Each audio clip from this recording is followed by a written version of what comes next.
Malam itu, ia meneteskan sesuatu ke dalam minumanku. Kepalaku berat, tubuhku jatuh perlahan. Dan saat aku setengah sadar, ia berbisik, "Kamu cuma istri, tugasmu diam dan menurut." Padahal di kerah jasnya menempel bau parfum wanita lain. Bau perselingkuhan. Kalau semua kebusukan ini terekam, siapa yang harusnya hancur? Sebelum kita lanjut ke ceritanya, silahkan tulis di kolom komentar dari daerah mana kamu menonton cerita ini. Jangan lupa juga like dan subscribe ya. Sekarang kita lanjut ke ceritanya. Malam menggantung di kaca-kaca gedung tinggi seperti noda tinta yang tidak mau hilang. Lampu kota menyala rapi, tetapi di balik cahaya itu ada hal-hal yang disimpan rapat. Di salah satu apartemen paling atas, sebuah penthouse yang lantainya selalu mengilap, Shiva Kalyana Ardhani berdiri sendirian di depan jendela besar. Ia tidak menikmati pemandangan, ia menghitung menit. Suaminya, Raka Soraya Wiratama, seharusnya pulang 1 jam lalu. Kalender digital yang biasa dipamerkan Raka pada semua orang menyebutkan agenda rapat darurat. Kata-katanya selalu sama. Darurat, klien penting, urusan besar. Shiva sudah hafal intonasinya, bahkan sebelum Raka mengucapkannya. Ponsel Shiva bergetar. Sebuah notifikasi lokasi muncul sekilas, lalu hilang. Titik itu sempat berhenti di sebuah gedung lain, bukan kantor, bukan tempat rapat, bukan tempat yang pernah Raka sebut. Shiva menalan nafas. Ia tidak panik. Ia hanya merasa dingin merambat dari tengkok sampai tulang belikat, seperti angin dari pintu yang tidak benar-benar tertutup. Ia mengambil kardigan tipis, bukan karena ia kedinginan, melainkan karena ia ingin terlihat seperti perempuan yang hanya turun sebentar. Di lobi, marmer memantulkan bayangan. Petugas keamanan tersenyum dan menyapa dengan sopan. Semua orang di gedung itu mengenal Shiva. Mereka mengenal juga Raka, eksekutif muda yang ramah, murah senyum, suka memberi tip dan sering menyumbang untuk acara penghuni. Wajahnya ada di poster kegiatan sosial, berdampingan dengan kata-kata mulia. Shiva melangkah ke area lift. Di sana ada lift privat. Pintu logamnya tidak pernah kusam. Aksesnya menggunakan kartu khusus berlapis metal, tipis, dengan garis ukiran elegan. Kartu itu sering berada di tangan Raka. Shiva jarang memegangnya, karena Raka selalu punya alasan untuk memegang kendali. Malam ini, Shiva tidak berniat naik. Ia hanya menunggu. Suara pintu lift privat terbuka pelan, seperti mulut yang menganga tanpa suara. Dari dalam, keluar Raka. Rapi seperti biasanya. Kemeja putih, jas gelap, rambut tertata, wajah tenang. Tapi Shiva melihat sesuatu yang tidak sesuai. Raka tidak tampak seperti lelaki yang baru selesai rapat. Ia tampak seperti lelaki yang baru menang. Di belakang Raka, seorang perempuan keluar setengah langkah. Tubuhnya ramping, langkahnya ringan. Rambutnya tergerai rapi. Lipstiknya merah tua, bukan merah cerah. Merah tua itu selalu punya pesan. Perempuan itu bernama Selena Kiranjani. Shiva tidak mengenal Selena sebagai teman. Ia mengenal Selena sebagai rumor yang selama ini hanya berbentuk bayangan. Namun malam ini, bayangan itu berdiri di depan mata. Selena mendekat, terlalu dekat untuk ukuran rekan kerja. Tangannya terangkat, merapikan kerah jas Raka dengan gerakan yang terlalu akrab, terlalu berani. Raka tidak menepis, ia membiarkan. Seakan dunia memang dibuat untuk menyesuaikan dirinya. Selena berbisik. Shiva tidak mendengar kata-katanya. Yang Shiva lihat adalah senyum tipis Selena. Senyum seorang perempuan yang paham posisinya dan tidak takut pada siapapun. Raka tertawa pelan, lalu melangkah pergi tanpa menoleh. Shiva menahan diri untuk tidak bergerak. Ia tidak ingin adegan, ia tidak ingin tatapan. Ia tidak ingin suara gemetar yang akan dipelintir menjadi histeris. Ketika Raka akhirnya melihat Shiva, Ekspresinya hanya berubah sepersekian detik. Lalu ia menyalakan wajah suami terbaik. Ia mendekat, merangkul bahu Syifa seolah baru pulang dari medan perang yang mulia. Bibirnya mendarat di kening Syifa.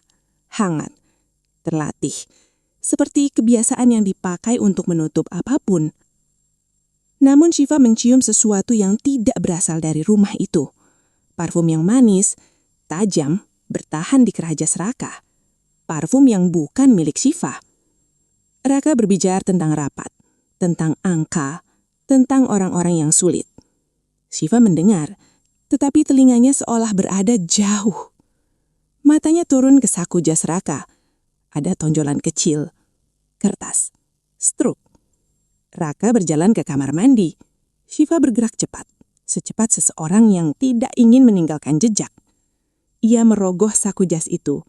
Tangannya menyentuh kertas tipis. Ia membukanya. Struk valet dari sebuah lounge rooftop. Jamnya jelas, bukan jam rapat. Bukan jam lembur. Jam yang bertepatan dengan waktu Raka mengirim pesan sebentar lagi pulang. Syifa menutup struk itu, mengembalikannya seperti semula. Ia kembali ke posisinya, tepat ketika Raka keluar dari kamar mandi. Raka menatap Syifa, seolah memeriksa apakah istrinya masih menjadi bingkai yang bisa ia pajang. Syifa tersenyum tipis. Raka terlihat lega. Malam berlanjut seperti sandiwara yang rapi. Raka makan sedikit. Raka memuji masakan. Raka menceritakan hal-hal kecil agar terdengar manusiawi. Lalu, seperti ritual yang selalu sama, Raka mengambil gelas dan menuangkan minuman untuk Syifa. Syifa menatap cairan itu. Warnanya biasa. Tidak ada yang aneh. Tapi belakangan, setiap malam setelah minum, kepalanya terasa berat. Matanya menutup lebih cepat dari biasanya. Pagi-pagi ia bangun seperti orang yang kehilangan sebagian ingatan. Raka menyodorkan gelas itu sambil tersenyum. Syifa menerima. Ia mengangkatnya.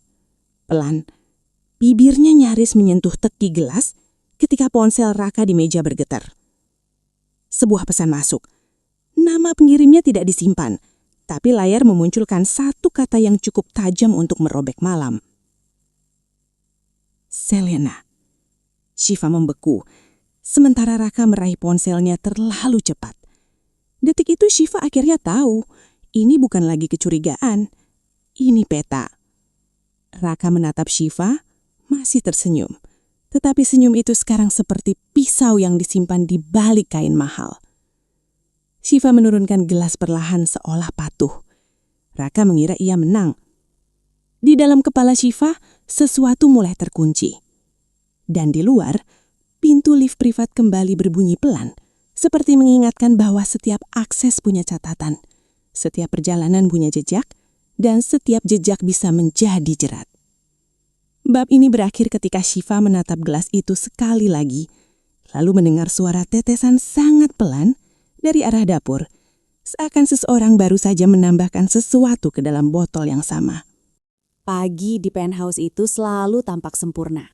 Cahaya masuk melalui jendela besar, memantul pada permukaan meja, pada lantai, pada kaca-kaca yang tidak pernah dibiarkan berdebu. Kesempurnaan itu bukan kenyamanan. Kesempurnaan itu penutup. Syifa bangun dengan rasa berat yang sudah ia kenal. Seperti ada pasir halus di kelopak mata.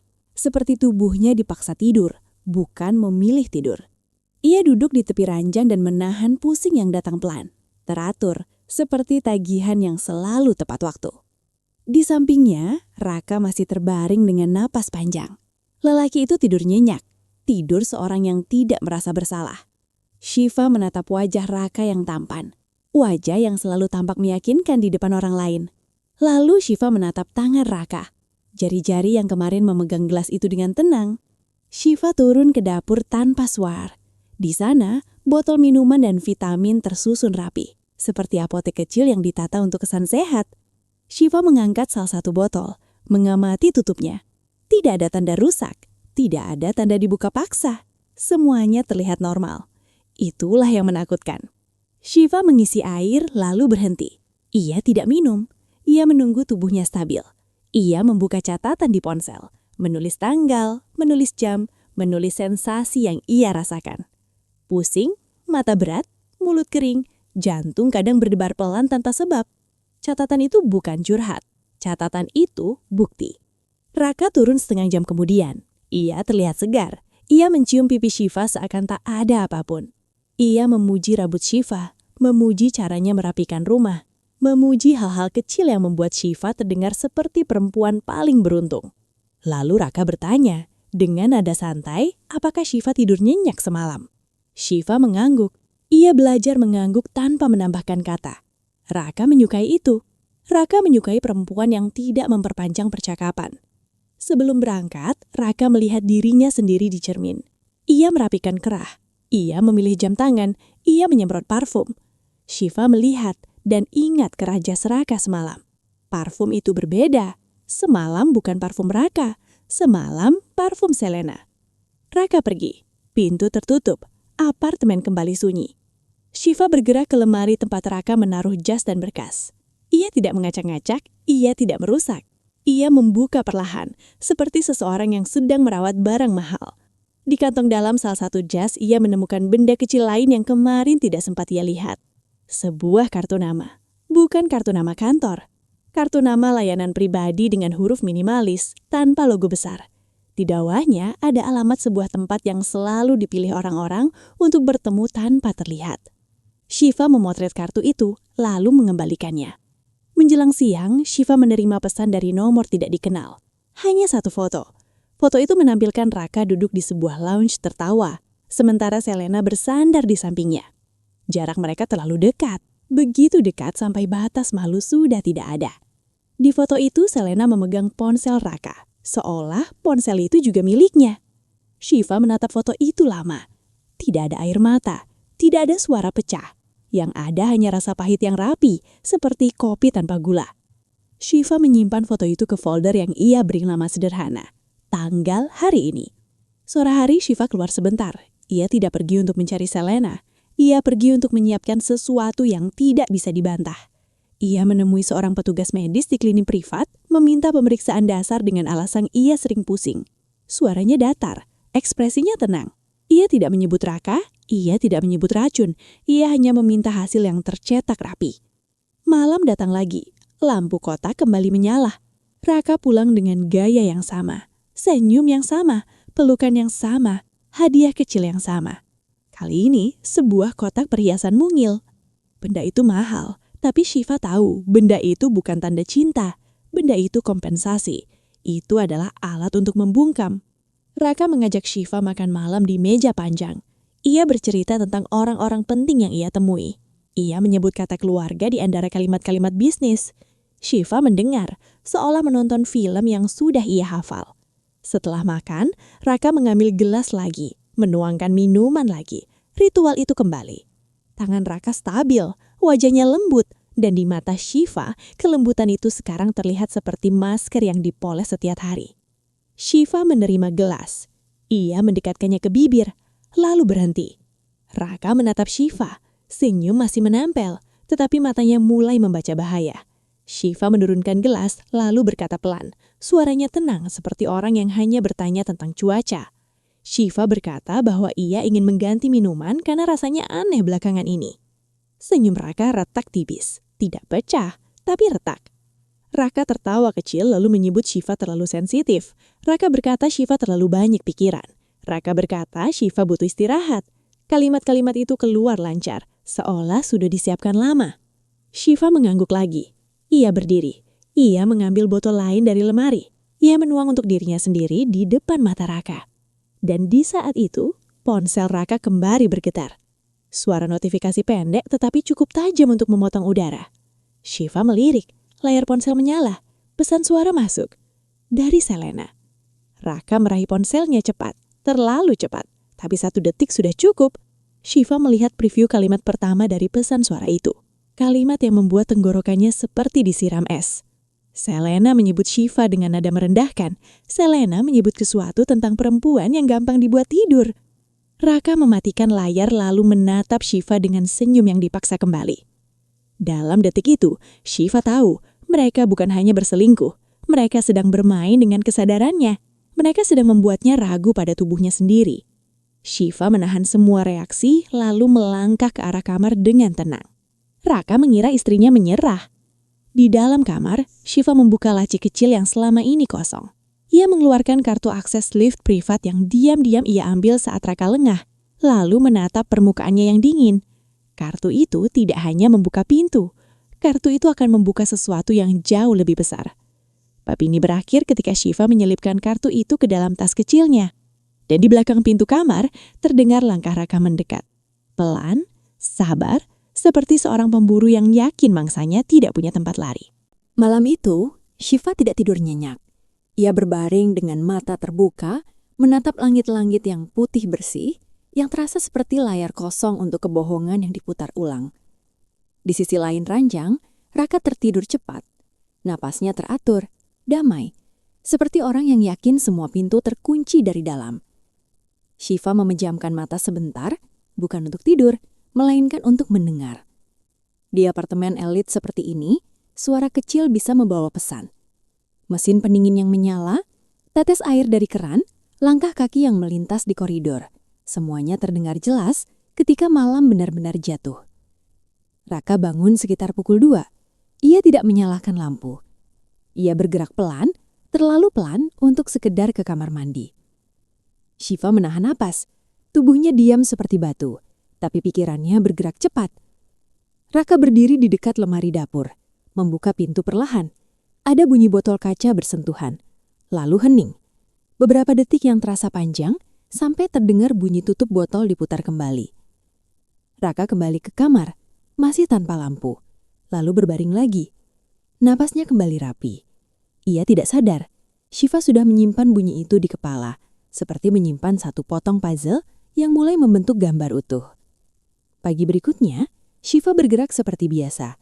Ia membuat kopi untuk Raka, menyiapkan sarapan sederhana, menyapa dengan nada yang sama. Ia tidak berubah. Ia paham, perubahan adalah alarm pertama bagi lelaki seperti Raka. Raka makan sambil menatap ponselnya. Ia tertawa kecil, cepat sekali. Tertawa yang bukan untuk Shiva. Shiva tidak bertanya. Ia hanya melihat bagaimana Raka menahan senyum itu agar tidak terlihat terlalu jelas. Ketika Raka berdiri untuk bersiap berangkat, Shiva melihat sesuatu di belakang telinganya. Bekas kecil, seperti garis tipis merah. Bekas kuku, bekas tangan. Raka menutupinya dengan gerakan cepat, merapikan rambut, lalu menoleh. "Kenapa?" tanya Raka. Shiva menggeleng pelan. "Tidak apa." Raka menyipit mata. Hanya sepersekian detik, lalu ia kembali menjadi suami yang sempurna. Ia mencium kening Shiva, mengambil tas kerja, dan pergi. Begitu pintu tertutup, Shiva bergerak lebih cepat. Ia mengambil kartu akses lift private yang sudah ia simpan di tas kecil semalam. Kartu itu dingin saat menyentuh kulitnya. Benda tipis, licin, tampak tidak berbahaya. Tetapi Shiva tahu, benda kecil sering menjadi pembuka bencana besar. Shiva turun ke lobi. Ia tidak memakai pakaian mencolok. Ia memilih warna netral, rambut rapi, wajah tenang. Perempuan yang terlihat seperti penghuni biasa yang mau ke klinik, mau ke salon, mau belanja. Tidak ada yang perlu dicurigai. Di meja penerima tamu, seorang staf menyapa dengan ramah. Shiva membalas dengan senyum tipis. Ia berbicara pelan, meminta bantuan hal sederhana. Ia bilang kartunnya sempat bermasalah semalam. Ia takut aksesnya tidak tercatat. Ia menyebut keamanan, menyebut prosedur, menyebut kenyamanan penghuni. Kata-kata yang di gedung elit selalu didengar. Staf itu mengangguk, mengetik sesuatu, lalu berkata akan dicek oleh bagian teknis. Shiva tidak memaksa, ia hanya meninggalkan nomor dan nama. Ia menambahkan satu hal yang membuat staf itu lebih serius. Shiva bilang suaminya sedang punya acara keluarga penting dalam beberapa hari. Ia tidak ingin ada masalah akses saat tamu datang. Kata acara keluarga penting seperti kunci kedua. Orang di gedung elit paham, reputasi penghuni adalah reputasi gedung. Shiva keluar dari lobi, berjalan ke kafe kecil di lantai bawah. Ia duduk di sudut, memesan air mineral, lalu membuka ponselnya. Ia membuat satu folder baru. Ia menamai folder itu dengan tanggal, seperti arsip kantor. Ia mengisi dengan foto stroke valet, foto kartu nama layanan pribadi, foto tangkapan layar lokasi, dan foto dari nomor tak dikenal kemarin. Syifa menambahkan catatan singkat pada tiap bukti. Jam, tempat, dugaan. Tidak ada kalimat emosional, tidak ada kata-kata marah, hanya data. Menjelang siang, pesan masuk lagi dari nomor tak dikenal. Kali ini bukan foto, melainkan potongan video singkat, hanya beberapa detik, tapi cukup. Di video itu, Raka terlihat di ruangan yang pencahayaannya redup. Selena tertawa, mencondongkan tugu. Bibirnya terlalu dekat dengan telinga Raka. Raka memegang pinggang Selena, bukan seperti memegang rekan kerja, melainkan seperti memegang barang miliknya. Di akhir video, Selena menoleh ke kamera dan tersenyum, senyum yang seperti tantangan. Syifa menatap video itu sampai habis, lalu ia kunci ponselnya. Ia tidak menangis, ia tidak menutup mata. Ia membiarkan rasa sakit itu menjadi bahan bakar yang dingin. Sore hari, Syifa kembali ke penthouse. Ia masuk tanpa suara. Di dapur, ia membuka lemari botol. Ia memeriksa tutup, mengamati ketinggian cairan, mencium aroma. Semua terlihat normal. Itu bagian paling kejam dari permainan ini. Kejahatan yang dibuat tampak seperti kebiasaan. Syifa mengambil gelas bersih, menuangkan air sendiri, lalu berhenti lagi. Ia tidak minum. Ia hanya menyentuhkan bibir ke tepi gelas, agar jika Raka bertanya nanti, ia bisa menjawab dengan kalimat paling aman. Aku sudah minum. Malam datang, Raka pulang lebih awal. Itu bukan kabar baik. Raka yang pulang lebih awal biasanya sedang ingin mengendalikan sesuatu. Ia masuk, wajahnya segar, gerakannya ringan. Ia membawa buket bunga, terlalu besar untuk permintaan maaf, terlalu teatrikal untuk sekedar perhatian. Syifa menerima, mengucapkan terima kasih. Raka menatap Syifa lama, seolah mencari retakan di wajahnya. Kamu hari ini kemana? Tanya Raka nada suaranya lembut. Syifa menjawab tenang. Keluar sebentar, ada urusan kecil. Raka mendekat, menyentuh bahu Syifa. Sentuhan itu tidak hangat, sentuhan itu pemeriksaan. Kartu lift ada di mana? Tanya Raka masih dengan suara yang dibuat santai. Syifa tidak menjujukan kaget. Ia menatap Raka lalu tersenyum tipis. Di tempat biasa. Raka mengangguk, seolah percaya. Tetapi Syifa melihat mata Raka. Mata itu tidak percaya. Mata itu menghitung. Raka berdiri, buka ponsel, mengetik cepat, lalu ia memanggil seseorang. Suaranya pelan, tapi Syifa bisa menangkap satu nama. Selena. Raka menutup panggilan lalu menatap Syifa lagi. Besok atau lusa kita ada brunch. Keluarga kamu juga akan datang. Aku mau semuanya terlihat baik. Syifa mengangguk pelan. Baik. Raka senyum, lega, seperti orang yang baru memastikan panggungnya aman. Malam itu, saat Raka menuju kamar mandi, ponselnya tertinggal di meja, layarnya menyala sebentar. Menampilkan pratinjau pesan. Selena menulis satu kalimat pendek. Dia sudah curiga. Pastikan kartu itu kembali malam ini. Syifa membaca kalimat itu tanpa mengubah ekspresi. Ia menutup layar dengan jari yang stabil, lalu berdiri perlahan. Di lorong, suara pintu kamar mandi terbuka, dan langkah Raka keluar lebih cepat dari biasanya. Seolah ia baru sadar ada sesuatu yang hilang atau ada seseorang yang mulai bermain di wilayahnya. Raka berhenti di ambang ruang makan. Menatap ponselnya seperti menatap api kecil yang bisa membakar seluruh ruangan. Ia baru saja membaca pesan Selena, dan otaknya langsung bekerja seperti mesin. Cepat, dingin, penuh hitung-hitungan. Syifa berdiri beberapa langkah dari meja, masih memegang vas bunga yang baru diletakkan. Wajahnya tenang, tetapi di dalam kepalanya ada garis-garis yang tersambung. Raka bukan tipe lelaki yang marah karena cemburu. Raka marah karena kontrolnya diganggu. Raka melangkah mendekat, lalu menahan diri. Ia tidak langsung menyerang. Ia justru memilih versi dirinya yang paling meyakinkan. Kamu capek ya? Suara Raka lembut seolah ia suami yang peka. Belakangan kamu kelihatan sering pusing. Syifa menatap mata Raka. Ada ketakutan kecil di sana, tapi ditutupi lapisan tebal percaya diri. Syifa menjawab pelan. Iya, tapi tidak apa. Raka tersenyum. Kamu harus istirahat. Jangan kebanyakan mikir. Kamu tahu, kadang pikiran bisa bikin badan sakit. Kalimat itu terdengar seperti perhatian, tetapi Syifa tahu itu racun yang berbeda. Racun yang tidak masuk lewat minuman, melainkan lewat kata-kata. Racun yang membuat seseorang meragukan dirinya sendiri. Syifa mengangguk, ia tidak membantah. Ia membiarkan Raka merasa kalimatnya berhasil. Raka duduk mengambil remote televisi, memindah-mindah saluran tanpa benar-benar menonton. Ia hanya ingin terlihat santai, padahal pikirannya sedang menyapu ruangan mencari barang yang hilang. Ia melirik tas kecil Shiva yang tergeletak di dekat sofa. Shiva melihat arah tatapan itu, lalu berjalan mengambil tasnya dengan gerakan wajar, seolah hanya ingin merapikan. Ia menggantung tas itu di sandaran kursi, jauh dari jangkauan tangan Raka. Raka menelan ludah. Retak kecil muncul lagi di wajahnya, lalu hilang cepat. "Besok aku mau kamu ikut," kata Raka. "Brunch gala itu penting, banyak orang akan datang. Aku butuh kamu di samping aku." Shiva menatap meja makan yang kosong, seolah membayangkan kursi-kursi akan terisi. Ia berkata, "Aku ikut." Raka menghela napas, lega. Tetapi lega itu palsu, ia belum mendapatkan yang ia cari. Malam makin larut. Raka berpura-pura bekerja di ruang kerja, mengetik di laptop, sesekali mengangkat telepon dan berbicara pelan. Shiva bergerak di dapur, mencuci gelas, menyeka permukaan meja, melakukan hal-hal kecil yang membuatnya tampak normal. Namun di balik pintu setengah tertutup, Raka sedang berbisik pada seseorang.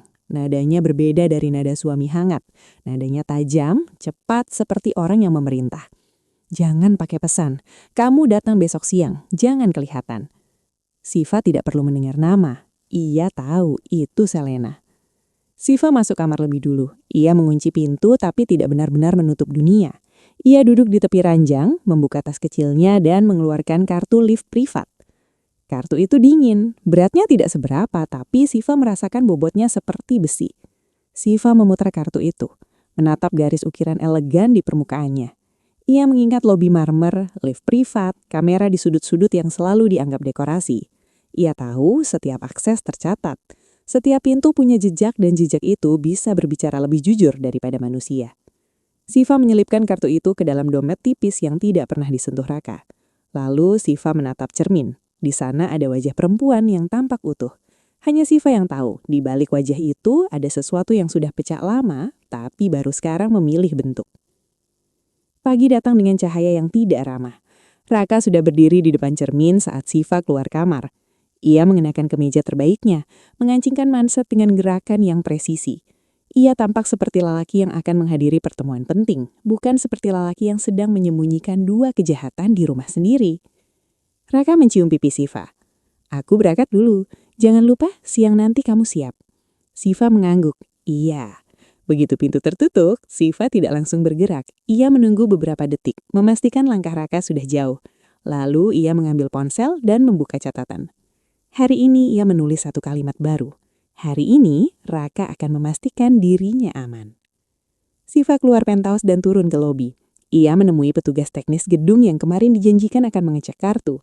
Shiva tidak memaksa, ia hanya berbicara pelan tentang kekhawatiran akses yang bermasalah, tentang acara keluarga yang harus berjalan mulus. Petugas itu menyarankan untuk mengecek pembaharuan sistem akses. Shiva mengangguk, meminta prosesnya dilakukan rapi. Ia tidak meminta terlalu banyak. Ia hanya memastikan satu hal, bahwa ada orang lain yang mengetahui kartu itu pernah bermasalah, pernah dicek, pernah tercatat. Shiva kembali naik lalu singgah sebentar ke klinik privat yang kemarin ia datangi. Berkas hasil pemeriksaan sudah siap. Di amplopnya ada lembaran-lembaran rapi, angka, istilah medis, dan catatan yang membuat dada Shiva terasa lebih dingin. Shiva tidak membaca semuanya di sana. Ia hanya menahan amplop itu seperti memegang bukti kesalahannya sendiri, padahal yang bersalah bukan dirinya. Sore menjelang Raka pulang lebih cepat dari jadwal. Itu pola. Ketika orang seperti Raka merasa ada yang bergeser, ia akan kembali ke titik pusat, memastikan semua benda berada di tempatnya. Raka masuk dengan senyum lebar. "Aku ada kejutan kecil untuk kamu." Shiva melihat tangan Raka. Di sana ada kotak makanan dari restoran mahal. Raka meletakkannya di meja, lalu mendekat, merangkul Shiva dari belakang. Pelukannya terasa seperti jerat yang dilapisi kain halus. "Jangan tegang, kamu harus kelihatan bahagia besok. Orang suka lihat kita sempurna." Shiva membiarkan pelukan itu berlangsung beberapa detik, lalu melepaskan diri pelan, berjalan ke dapur, dan menyiapkan piring. Raka mengikuti, berdiri di ambang dapur-dapur, mengamati setiap gerak Shiva seperti detektif yang sedang mencari barang bukti. Shiva mengambil gelas, menuangkan air dari dispenser, lalu meneguk sedikit. Raka menatap tenggorokannya, seolah memastikan air itu benar-benar turun. Raka tersenyum. "Nah gitu, jangan banyak mikir." Shiva mengangguk, lalu berjalan kembali ke ruang tamu. Ia duduk dan membuka tasnya, pura-pura mencari sesuatu. Raka bergerak cepat, terlalu cepat, mendekat seperti ingin membantu. "Aku bantu cari," kata Raka. Shiva berhenti sejenak. Ia menatap Raka lalu tersenyum tipis. "Tidak usah." Raka tetap mencondongkan tubuh. Tangannya sudah hampir menyentuh tas itu sampai ponselnya bergetar keras di sakunya. Raka terkejut, menarik tangannya kembali. Shiva melihat layar ponsel yang menyala. Panggilan masuk dari Selena. Namanya muncul terang tanpa rasa malu. Raka mematikan layar cepat, lalu menatap Shiva. Senyum masih ada di bibirnya, tapi mata Raka kehilangan ketenangan. Di detik yang sama, bel apartemen berbunyi. Sekali, lalu 2 kali lebih cepat, lebih tegas, seperti orang yang tidak suka menunggu. Raka membeku. Shiva berdiri pelan, menatap pintu dan merasakan udara di ruangan itu berubah berat. Karena siapapun yang berdiri di balik pintu ini datang bukan untuk basa-basi. Bel apartemen berbunyi lagi. Kali ini lebih panjang, lebih tidak sabar. Raka berdiri seperti patung yang lupa cara bernafas. Shiva tetap tenang. Tenang yang bukan pasrah, melainkan tenang yang sudah mengunci pintu di dalam kepala. Raka bergerak duluan, setengah langkah. Tangan kanannya terangkat, seolah ingin menahan Shiva agar tidak membuka. Namun ia ragu. Ia tidak bisa melarang dengan terang-terangan, karena larangan adalah pengakuan.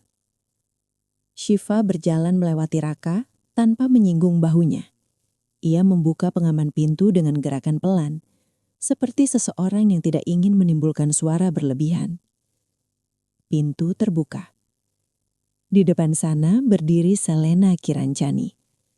Rambutnya rapi, lipstiknya tajam, dan matanya tidak datang membawa rasa malu. Ia tersenyum seolah ini rumahnya juga. Di tangan Selena ada tas kecil bermerek, dan di ujung jarinya ponsel yang layarnya sudah siap menyala. Untuk 1 detik, wajah Selena membeku karena Shiva yang membuka pintu. Selena jelas berharap yang membuka adalah Raka, sendirian, santai, mudah diatur. Namun Selena cepat pulih. Ia punya jenis kecerdasan yang lahir dari kebiasaan mengambil milik orang lain. "Oh," kata Selena. Suaranya manis, tapi dingin. "Aku kira Raka sendirian." Shiva menatapnya seperti menatap iklan yang terlalu ramai. Raka ada. Raka akhirnya muncul di belakang Shiva. Senyum suami teladan itu dipasang, tetapi terlalu kaku. "Selena, ini apa?" Selena tertawa kecil. "Tenang, aku cuma mau balikin barang. Tadi tertinggal." Raka melirik Shiva cepat, lalu kembali menatap Selena. "Barang apa?" Selena mengangkat bahu. "Hal kecil, urusan orang dewasa." Kalimat itu sengaja. Selena menancapkan jarum, pelan, tepat di sela-sela martabat. Shiva menangkapnya, tapi tidak bereaksi. Ia melangkah mundur dan membuka pintu lebih lebar, memberi ruang yang cukup untuk keputusan apapun. Masuk atau pergi, semua akan menjadi catatan. Raka ragu. Ia tidak ingin Selena masuk, tetapi menolak Selena di depan Shiva akan memancing pertanyaan. Dan pertanyaan adalah hal yang paling ia benci. Pada akhirnya, Raka memilih jalan tengah. Ia berdiri di ambang pintu, seolah Selena adalah tamu yang tidak boleh melewati garis. Selena tidak peduli garis. Ia melangkah 1 langkah ke dalam, cukup untuk mencium aroma ruangan, cukup untuk menyatakan keberanian. Matanya menyapu penthouse itu, lalu berhenti pada Shiva. "Kamu cantik," kata Selena. Pantesan Raka suka pulang, buat menenangkan diri. Raka berdehem. "Selena, jangan gitu." Selena menatap Raka dengan senyum tipis. "Aku cuma jujur."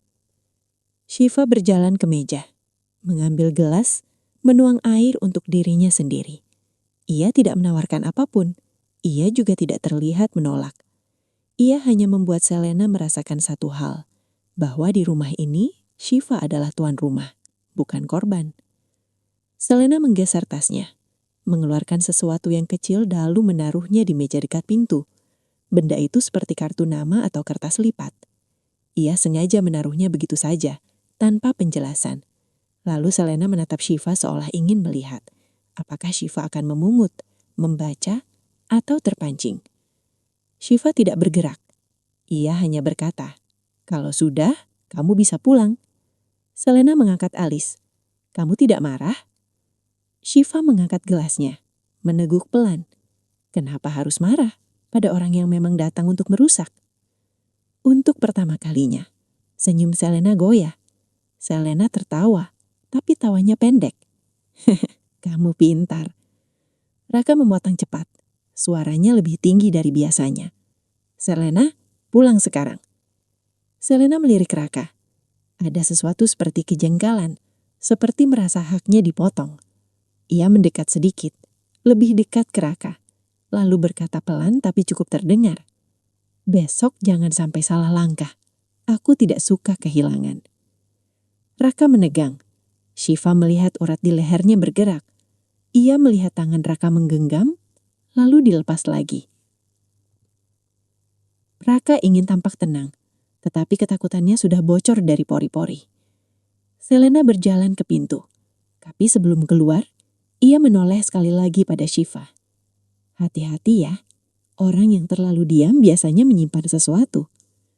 Shiva menjawab datar, "Kamu benar." Selena keluar. Pintu ditutup. Hening jatuh seperti kain berat. Raka berdiri beberapa detik, punggungnya menghadap Shiva. Lalu ia berbalik dan wajahnya berubah. Tidak ada lagi suami teladan. Tidak ada lagi lelaki ramah yang suka menyumbang. Yang tersisa hanya seseorang yang merasa sudutnya persempit. "Apa yang kamu lakukan hari ini?" tanya Raka. Suaranya rendah. Shiva menatapnya. "Hidup." Raka melangkah mendekat. Tangannya menggenggam pergelangan Shiva. Tidak keras, tapi cukup untuk menunjukkan kepemilikan.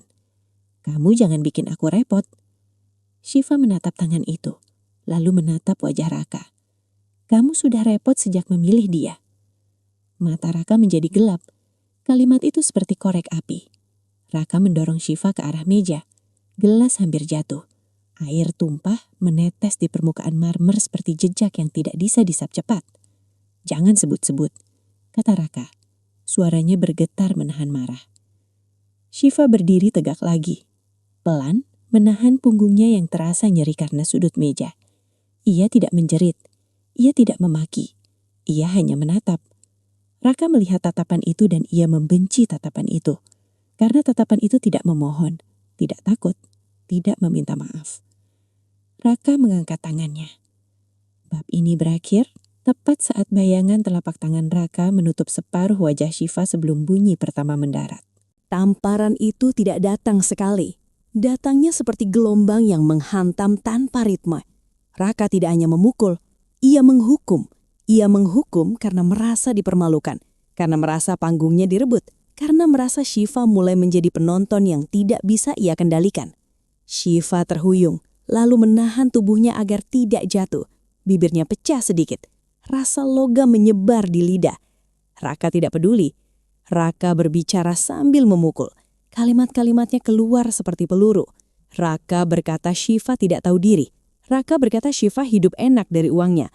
Raka berkata Shiva seharusnya bersyukur. Raka berkata semua perempuan akan patuh kalau diberi tempat yang nyaman. Shiva tidak membalas. Ia tidak memberi Raka bahan untuk memutar cerita. Ia hanya diam, menatap seperti orang yang sedang menghafal wajah pelaku sebelum menyerahkannya pada hukum. Raka menarik lengan Shiva, menyeretnya melewati ruang tamu. Bingkai foto di dinding bergetar ketika mereka lewat. Foto-foto itu menampilkan dua orang yang terlihat bahagia dengan senyum yang disusun untuk publik. Dalam malam ini, foto-foto itu terasa seperti kebohongan yang dipaku. Shiva terbentur sudut meja kecil. Raka mengumpat. Ia menendang kursi agar bergeser. Ia seperti sedang membereskan properti panggung yang tidak lagi sesuai dengan naskahnya. Di sebuah sudut ruangan, ada dekorasi kecil yang terlihat tidak berarti. Benda itu tampak seperti aksesori rumah mahal, sesuatu yang dibeli hanya untuk mengisi ruang kosong. Di balik dekorasi itulah ada mata kecil yang tidak berkedip, mata yang merekam.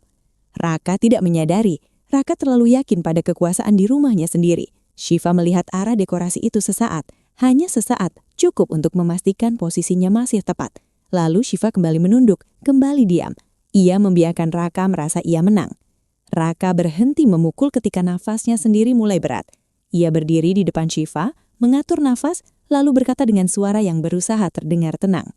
Kamu bereskan semuanya besok. Kita tetap brunch. Kamu harus kelihatan normal. Shiva tidak menjawab.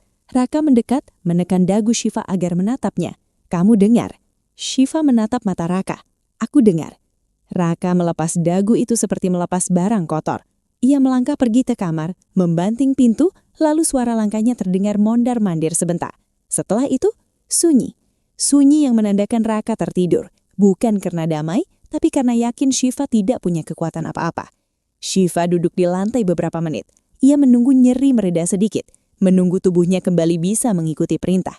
Ia menyeka darah di bibir dengan punggung tangan, lalu berdiri perlahan. Ia tidak langsung membereskan rumah. Ia tidak mau menghapus jejak malam ini terlalu cepat. Ia berjalan ke kamar kecil yang jarang dipakai, menutup pintu, menyalakan lampu redup. Shiva mengeluarkan ponsel. Tangannya gemetar, tapi ia memaksa jari-jarinya tetap tepat. Ia membuka folder yang sudah ia siapkan. Ia menambahkan satu catatan baru. Jam kejadian, urutan pukulan, kalimat ancaman. Lalu, Shiva mengeluarkan kartu akses lift Prisat. Ia memegang kartu itu seperti memegang kunci penjara, bukan kunci lift. Ia membuka bagian yang tidak tampak dari luar, mengeluarkan memori kecil yang tersimpan rapi, lalu memindahkan berkas rekaman malam ini ke tempat yang lebih aman. Shiva juga menyimpan salinan pada tempat lain. Ia tidak percaya satu kunci. Ia tidak percaya satu pintu. Ia tidak percaya satu sistem. Ia belajar dari Raka bahwa yang terlihat rapi sering disiapkan untuk menipu. Menjelang pukul 4, Shiva keluar dari kamar kecil dengan langkah tertahan. Ia berjalan ke dapur. Ia menyalakan lampu-lampu, bukan untuk membuat rumah terang, tetapi untuk membuat irinya tetap terjaga. Ia membuka lemari, mengambil bahan-bahan, mulai menyiapkan makanan untuk brunch gala yang diminta Raka. Ia memotong, mencuci, menata. Tangannya sesekali berhenti karena nyeri di pergelangan dan punggung, tetapi ia melanjutkan. Setiap gerakan terasa seperti menghitung mundur. Di sela suara pisau dan air, Shiva mengirim beberapa pesan singkat. Tidak panjang, tidak melodramatis, hanya inti yang dibutuhkan orang-orang yang mengerti cara bergerak cepat. Ia mengirimkan bukti awal juga jadwal. Ia memastikan ayahnya Haryo Lugina Pramudia menerima. Ia memastikan pengacara Bagas Ranadi Praja menerima.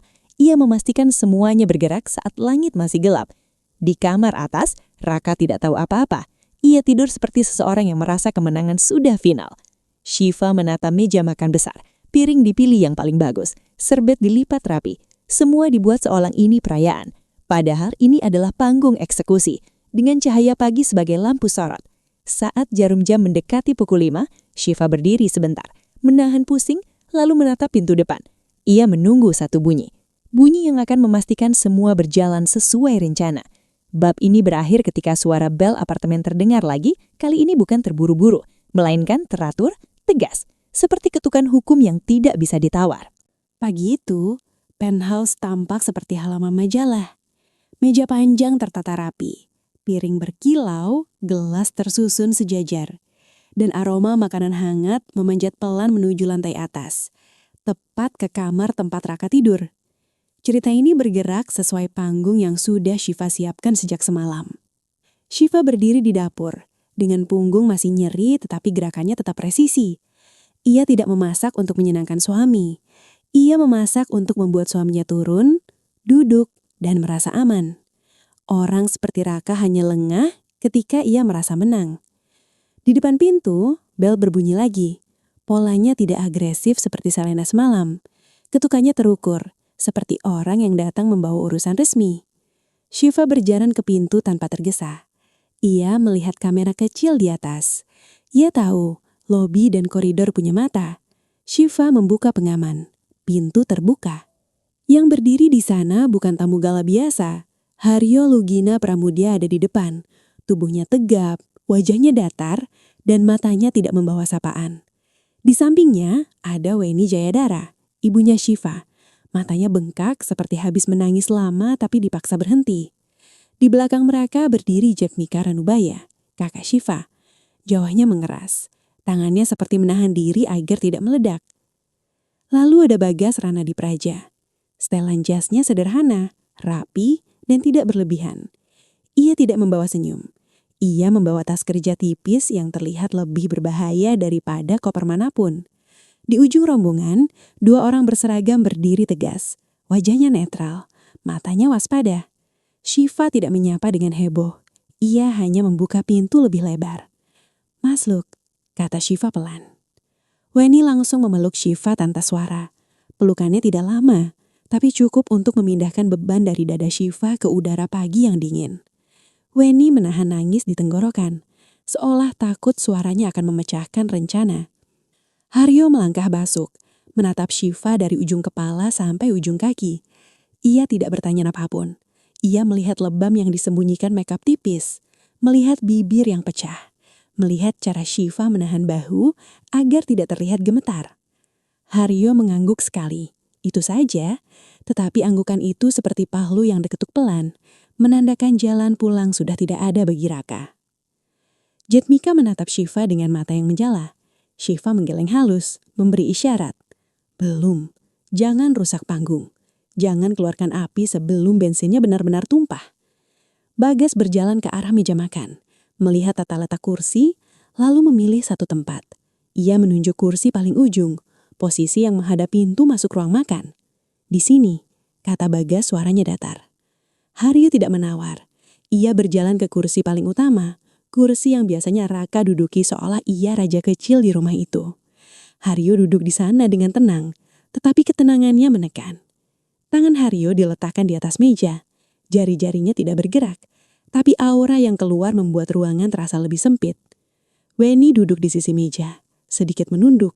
Jatmika berdiri di belakang kursi Haryo, seperti penjaga yang menahan pintu agar tidak ada siapapun kabur. 2 polisi berdiri di dekat sekat ruang makan, tidak menonjolkan diri, tapi cukup terlihat jika seseorang mulai bertindak bodoh. Shiva kembali ke dapur.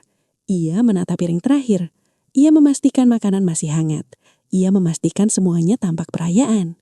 Karena Raka harus turun dengan perut kosong dan kepala penuh percaya diri. Di lantai atas, Raka menggeliat.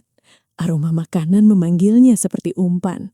Ia bangun dengan senyum kecil, senyum yang muncul ketika ia mengingat bagaimana Shiva diam semalam. Raka menyimpulkan diam itu sebagai tunduk. Ia selalu menyimpulkan begitu.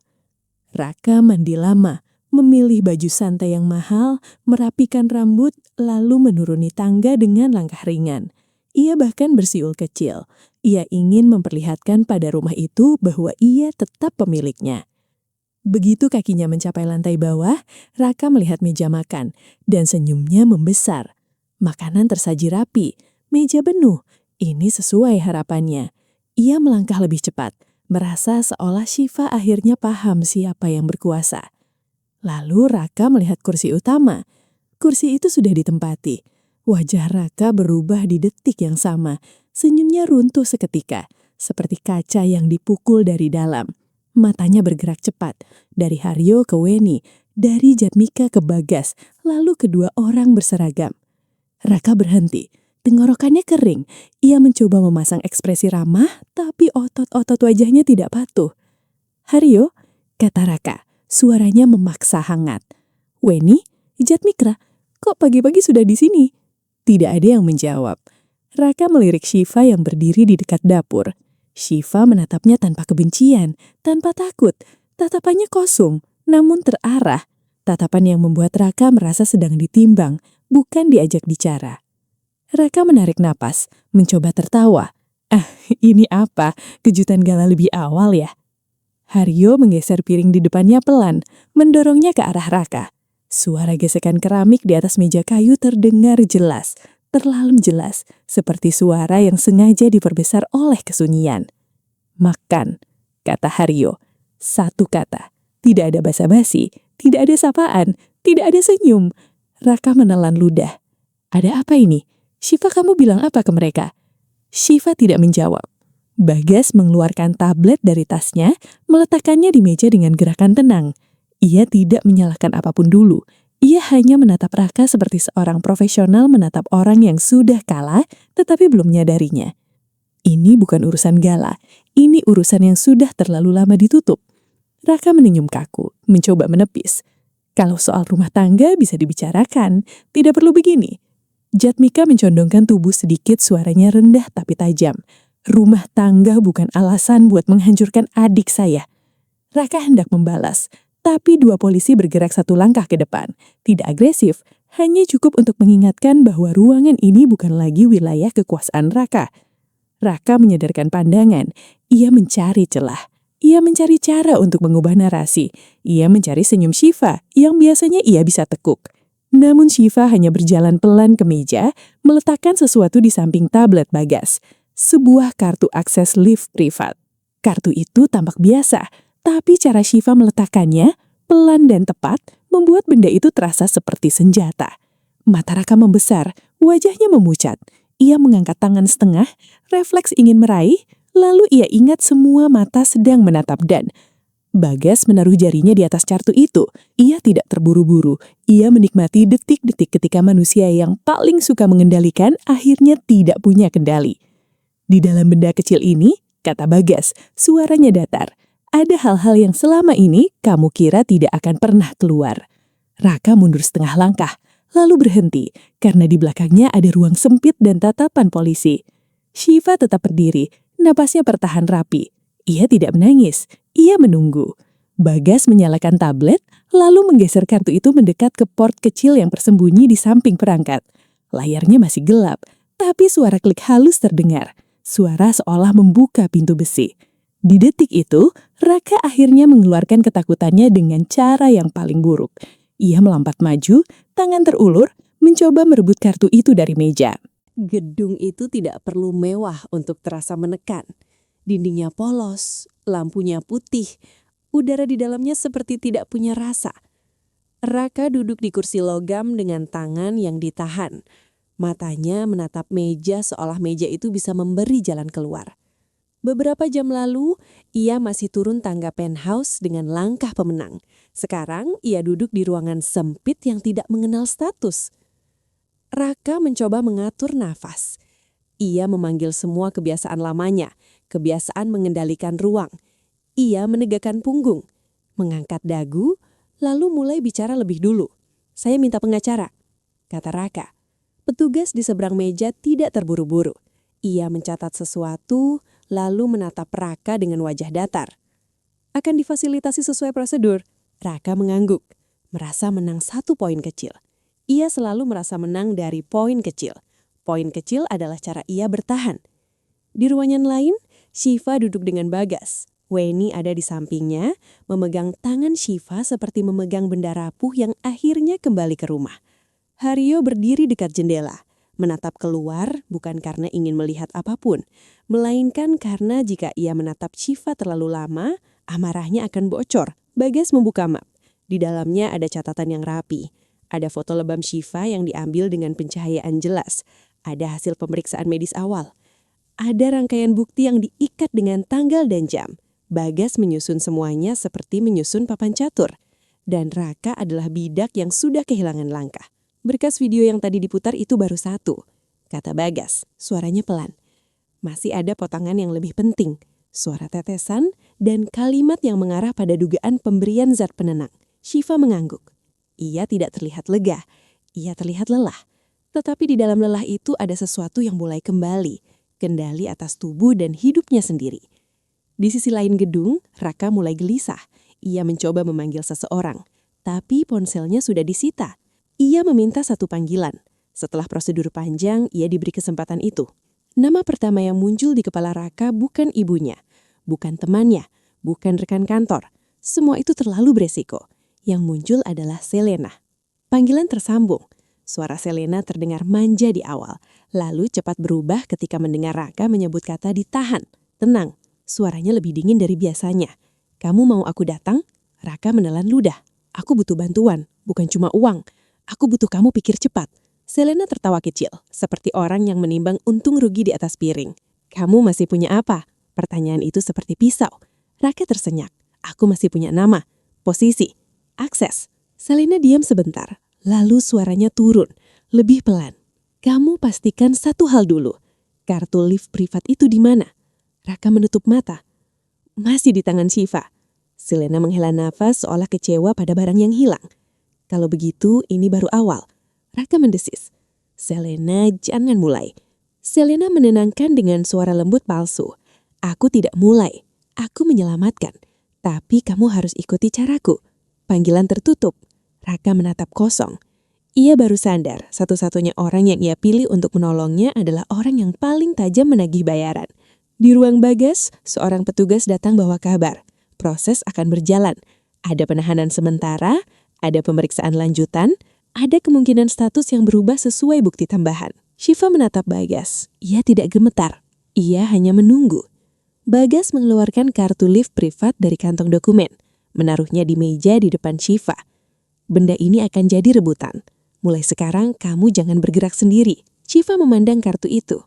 Dingin, tipis, benda kecil yang bisa membuat seorang lelaki seperti Raka kehilangan nafas. Di luar gedung, malam mulai turun lagi. Lampu-lampu kota menyala. Rapi, seolah tidak ada yang berubah.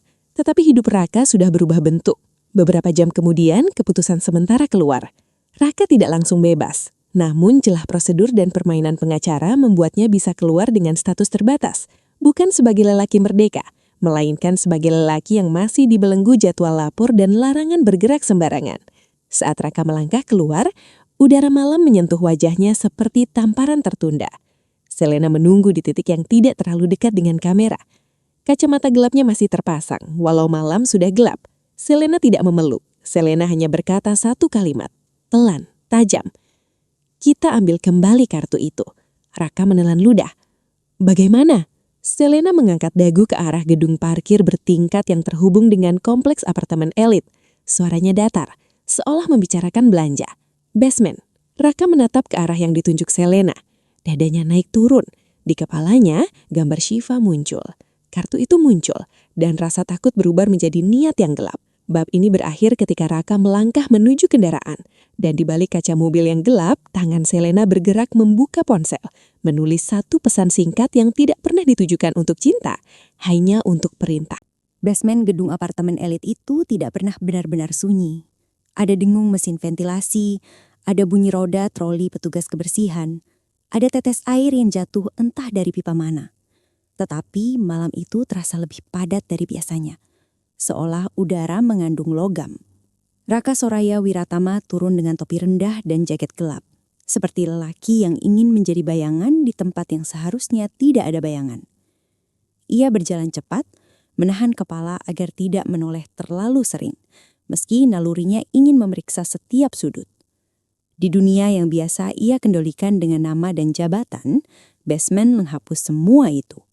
Di sini, setiap orang terlihat sama. Semua hanya manusia yang bisa ditangkap kamera. Selena Kiranjani menunggu di mobil. Mesin menyala pelan. Ia tidak ikut turun. Selena terlalu rapi untuk berurusan langsung dengan lantai yang berbau oli. Ia memilih mengendalikan dari balik kaca gelap. Satu tangan di setir, satu tangan di ponsel. Matanya fokus pada pantulan cermin spion. Kamu jangan panik. Suara Selena keluar dari earphone kecil di telinga Raka. Kamu cuma ambil barangmu. Setelah itu semuanya bisa kita arahkan. Raka tidak menjawab. Rahangnya mengeras. Ia tidak suka disuruh tenang. Disuruh tenang berarti ada yang sedang tidak aman. Kartu lift privat itu kunci. Tanpa itu kamu akan dicabik pelan-pelan. Mereka akan putar rekaman lagi. Sampai semua orang di kantor kamu percaya kamu monster. Raka menggertakkan gigi. Monster adalah kata yang tidak pernah ia pakai untuk dirinya. Dalam pikirannya, ia hanya lelaki yang mengambil apa yang ia mau. Dunia memang dibuat untuk orang yang berani. Raka menyeberangi lorong parkir. Lampu sensor menyala saat ia lewat, lalu redup lagi ketika ia jauh. Nyala mati itu seperti napas seseorang yang menahan teriak. Di ujung lorong, pintu akses menuju lift service terbuka pelan. Syifa Kaliana Ardani muncul. Ia tidak sendirian. Jatmika Ranubaya berdiri 2 langkah di belakang Syifa. Tubuhnya seperti pagar. Ada satu petugas keamanan gedung di sisi lain. Jaraknya tidak dekat, tapi cukup untuk menjadi saksi. Syifa membawa tas kecil. Wajahnya terlihat tenang, tetapi ada memar yang disamarkan dan langkahnya jelas menahan sakit. Syifa sebenarnya tidak ingin turun ke basement malam itu. Tetapi hidup tidak selalu memberi pilihan yang bersih. Bagas Renadi Praja meminta Syifa mengambil beberapa barang pribadi yang tertinggal. Dokumen, pakaian, hal-hal kecil yang dibutuhkan untuk hari-hari berikutnya. Syifa setuju dengan satu syarat. Ia tidak datang sendirian. Syifa tahu lelaki seperti Raka tidak akan menyerah hanya karena pintu pengadilan mulai terbuka. Raka tidak mengenal kata selesai. Raka hanya mengenal kata ambil kembali. Raka berhenti, wajahnya berubah. Ia tidak menduga Syifa muncul di sini. Selena di telinga langsung berbisik cepat. Itu dia, dekati, bicara, ambil. Raka melangkah, satu langkah, lalu dua. Ia mengangkat tangan seolah damai, seolah ia hanya ingin berbicara seperti suami yang kecewa. Senyum kecil muncul, senyum yang sering membuat orang percaya. Syifa tidak bergerak maju. Ia tetap di tempatnya, mengunci jarak. Matanya menatap Raka tanpa benci, tanpa takut. Tatapannya datar, seperti dinding yang tidak bisa dirayu. Syifa, kata Raka, suaranya rendah. Kita jangan bikin ini tambah besar. Jatmika maju setengah langkah. Mundur. Raka melirik Jatmika dengan mata dingin. Ia pernah berpikir kakak ipar ini hanya berotot. Mudah terpancing, mudah dipancing emosi. Tapi malam ini, Jatmika tampak seperti orang yang menahan badai di dada. Raka memaksa suaranya lembut lagi. Aku cuma mau ambil barangku. Ada kesalahan, kita bisa bereskan. Syifa menjawab pelan. Kamu tidak bisa berhenti. Raka terpaku, seperti baru saja dihina. Ia mengerahkan rahang, menahan emosi. Lalu ia melihat tas kecil Syifa. Raka melompat maju. Gerakannya cepat, kasar seperti refleks binatang yang menyerang saat lapar. Tangan Raka menggegap tas Syifa. Jatmika menahan, tetapi Raka mendorong bahu Jatmika dengan keras. Syifa tersentak mundur. Tas itu hampir terlepas. Di detik itu, lampu sensor di seluruh lorong menyala bersamaan, lebih terang dari sebelumnya. Seolah basement berubah menjadi panggung yang sengaja dibuka tirainya. Dari jauhan terdengar langkah cepat, lebih dari satu pasang, menghentak lantai beton dengan ritme yang tegas. Raka menoleh, wajahnya langsung memucat. Suara seseorang terdengar, berat dan dingin, memotong udara. Berhenti! Raka berhenti setengah detik, lalu matanya kembali ke Syifa, ke tas, ke pintu lift, ke arah gelap tempat ia biasa menemukan jalan keluar. Di telinganya, suara Selena mendesis panik. Ambil sekarang! Raka menarik napas, lalu memilih tindakan paling berbahaya, mengangkat tangan lagi untuk merampas. Bab ini berakhir tepat saat bayangan tubuh berseragam memasuki lorong dan bunyi klik meletak terdengar dari arah tangan yang bersiap mengunci seseorang. Lampu basement menyala terang, menelanjangi segala yang selama ini suka bersembunyi di balik reputasi. Raka Soraya Wiratama berdiri setengah membungkuk. Tangan masih terulur ke arah tas Syifa, seperti maling yang tertangkap sebelum sempat kabur. Detik itu, semua suara terasa jauh, kecuali bunyi langkah sepatu yang mendekat dan bunyi klik logam yang membuka kunci borgol. Berhenti. Suara itu mengulang, kali ini lebih dekat, lebih dingin. Raka mematung, dadanya naik turun, matanya bergerak liar, mencari celah. Ia menoleh ke belakang, ke arah lorong gelap yang tadi ia pakai masuk. Tidak ada pintu yang terlihat ramah. Tidak ada sudut yang bisa ia kuasai dengan bentakan. Dua petugas berseragam muncul dari sisi kiri, disusul satu petugas lain yang wajahnya sudah dikenal Syifa dari pagi di penthouse. Mereka bergerak cepat dan rapi, bukan seperti orang yang datang untuk menegosiasi. Jatmika Ranabaya segera menarik Syifa mundur, memposisikan tubuhnya di depan Syifa seperti tembok. Syifa tidak melawan, tidak juga bersembunyi. Ia berdiri tegak di belakang kakaknya, menatap Raka dengan tatapan yang sama datarnya seperti malam ketika ia memilih diam. Tatapan itu bukan kebencian, tatapan itu catatan. Raka mencoba memainkan wajahnya, memasang ekspresi tersakiti. Ini salah paham, saya cuma mau ambil barang saya. Salah satu petugas tidak menanggapi dengan debat. Ia mengangkat tangan dan memberi isyarat singkat. Petugas lain langsung mendekat, menangkap pergelangan Raka. Raka refleks menarik tangan, tetapi gerakannya justru menguatkan satu hal. Ia tidak datang untuk bicara baik-baik. Borgol menutup di pergelangan tangannya dengan bunyi yang pendek dan final. Klik itu seperti pintu besi yang digeser menutup. Bukan hanya untuk tangan Raka, tapi untuk seluruh cara hidupnya. Di telinga Raka, suara Selena Kiranjani masih terdengar lewat earphone, mendesis panik, menyuruh Raka bergerak, menyuruh Raka ambil, menyuruh Raka lari.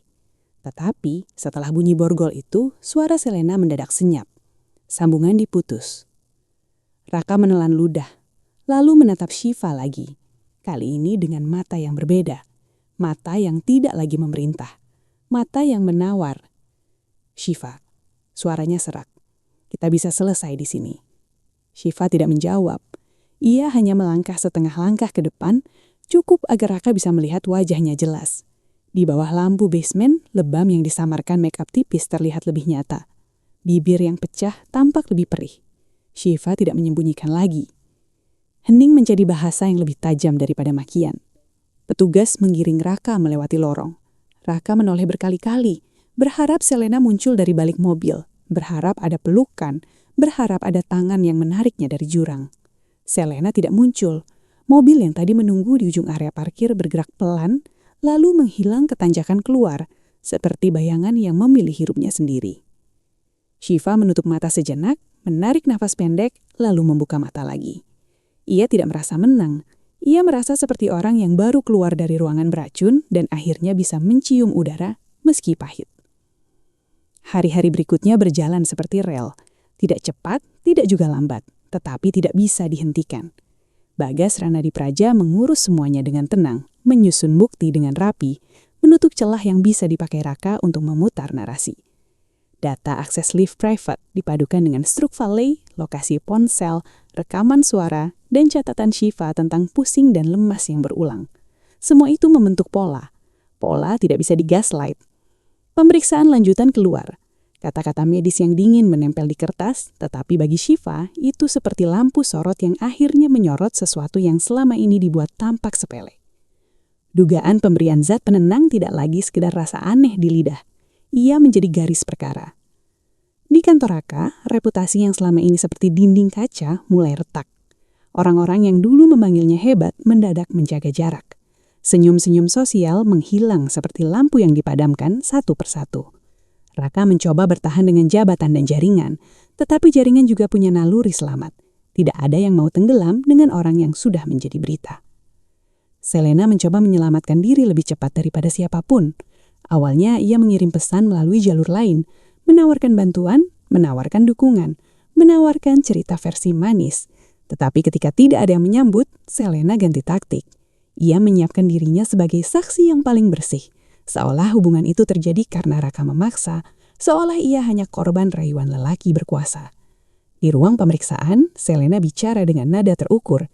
Menyebut hadiah, menyebut transfer, menyebut fasilitas, dan menyebut bahwa ia tidak tahu apa-apa soal minuman Shiva, padahal pernah tertawa dan mengirim suara yang meremehkan. Bagas hanya mendengar, lalu menaruh satu berkas di meja penyidik. Ada jejak aliran uang dan pembelian yang terhubung ke Selena.